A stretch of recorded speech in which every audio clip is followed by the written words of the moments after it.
অ্যামাউন্টটাকে যদি বার করি তাহলে অ্যামাউন্টের ফর্মুলা কি p into 1 plus r by 100 whole to the power n, তাই তো? এবার p এর জায়গায় কি হবে 12000 বসাবো, কারণ আমি এক্ষুনি বলেছি 12000 আছে। আর r এর জায়গায় কি হবে, এখানে এখানে একটু প্রবলেম আছে। প্রবলেমটা হচ্ছে 2 হোল 5 বাই r, এই 2 বছর অবধি তো এক বছর করে যাবে, কিন্তু এই 5 বাই 8 এর জন্য আমাদের রেট আলাদা হয়ে যাবে, ঠিক আছে? দেখো এখানে এই রেট অফ ইন্টারেস্ট বলেছে r 1 প্লাস 8 বাই 100 n এর জায়গায় 2, ঠিক আছে? মানে এই 2 বছর অবধি এই রেট অফ ইন্টারেস্টে কম্পাউন্ড হয়েছে, ঠিক আছে? এইবারে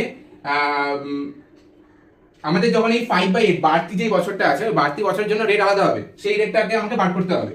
1 ইয়ারের রেট যদি 8% হয়, তাহলে 5 বাই 8 ইয়ারের রেট কি হবে 5% হবে, তাই না? তাহলে এখানে বাড়তি যে ইয়ারটা আছে সেই ইয়ারটার জন্য 1 plus 5 by 100 whole to the power 1, ঠিক আছে? হোল টু দি পাওয়ার 1 মানে হচ্ছে ওই এই এনটা কিন্তু অ্যাকচুয়ালি কোনো টাইম না, ঠিক আছে? এনটা কিন্তু সাইকেলকে বোঝানো হয়। এটা যখন কম্পাউন্ড ইন্টারেস্ট করাবো তখন তোমরা যারা কম্পাউন্ড ইন্টারেস্ট বুঝতে পারছো তখন তোমাদের এটা দেখে বুঝতে পেরেই গেছো, ঠিক আছে? এবারে তো অ্যামাউন্টটা এটা দাঁড়ালো, ঠিক আছে? এইবারে আমি যখন সিআই বার করব, সিআই তে কি হবে অ্যামাউন্ট মাইনাস প্রিন্সিপাল, তাহলে অ্যামাউন্টের জায়গায় এটা বসিয়ে দিই।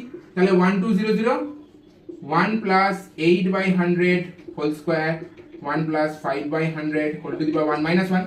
এই যে প্রিন্সিপালের জায়গা তো 1200 হতো বা 12000 হতো, তো 12000টাকে আমি কমন নিয়ে নিচ্ছি একদম। তাহলে এটা পুরো স্ট্রাকচারটা একটু দেখতে লাগছে ঠিক এরকম ভাবে। 1 প্লাস 8 বাই 100 মানে কি, 8 বাই 100 মানে কি 0.08, তার সাথে 1 যোগ করলে কি হবে 1.08, তাহলে 1.08 ইনটু 1.08 ইনটু এটাকে করলে হবে 1.05 মাইনাস 1, এরকম দেখাচ্ছে। এবারে আমি যদি এখানে ডিজিট সাম অ্যাপ্লাই করি তাহলে দেখো খুব তাড়াতাড়ি হবে। এখানে ডিজিট সাম অ্যাপ্লাই করলে কি হবে 8 আর 1 কি হবে 9 না? তার মানে এইটা কি হয়ে গেল, এটা পুরো কেটে গেল, এটা ডিজিট সাম 0 বেরিয়ে গেল। তার মানে পুরোটা আমরা করার দরকার আছে? পুরোটা আমার করার কোনো দরকার নেই। তাহলে একটা ডিজিট সাম 0 আর বাকিগুলো গুণ আছে, তার মানে বাকিগুলোর সাথে তো ডিজিট সামগুলোর সাথে 0 গুণ হবে। তাহলে এই পুরোটা ডিজিট সাম কিন্তু 0 বেরিয়ে গেল। তাহলে ভেতর দিয়ে আমি কি পাচ্ছি -1 পাচ্ছি। আচ্ছা এইবারে এইটাকে করলে কি হবে, এটা ডিজিট সাম 3 হবে না? তাহলে 3 ভেতর হচ্ছে 0 1, এটা ডিজিট সাম কি 1, তো এটা ডিজিট সাম 0, তাহলে 3 ব্র্যাকেটে ভেতরে 0 1, তাহলে কি হবে -3। এবার 9 3 করলে 6। তাহলে এই পুরো যেটা পেলাম এই পুরোটা ডিজিট সাম কি পেলাম আমি 6 পেলাম না? এইবারে আমাকে দেখতে হবে যে এইগুলোর মধ্যে থেকে কোনটা ডিজিট সাম 6 আসছে কি আসছে না। দেখো তাহলে 9 কেটে দিলাম, 7 আর 2 কেটে দিলাম কারণ 9 আসছে, তাহলে এইটার 6 আসছে না।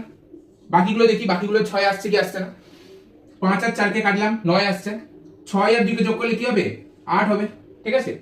আর এখানে 7 আর এই 2 কে কেটে দিলাম, তাহলে 1 আর 2 কে যোগ করলে কি হবে 3 হবে। এখানে 4 আর 6, ঠিক আছে? 4 আর 6 কে যোগ করলে কি হবে 10 হবে, ঠিক আছে? 10 আর 2 4 কে নিলে এই একটা 2 আর একটা 2 তাই নিলে 14 হবে। আর 14 এর মধ্যে 1 আর 4 কে যোগ করলে 5, ঠিক আছে? তার মানে এর মধ্যে ডিজিট সাম কোনটা 6 বেরোচ্ছে, এটা 6 বেরোচ্ছে না, তো উত্তর কিন্তু আমাদের এই। তাহলে দেখো এই বড় ক্যালকুলেশন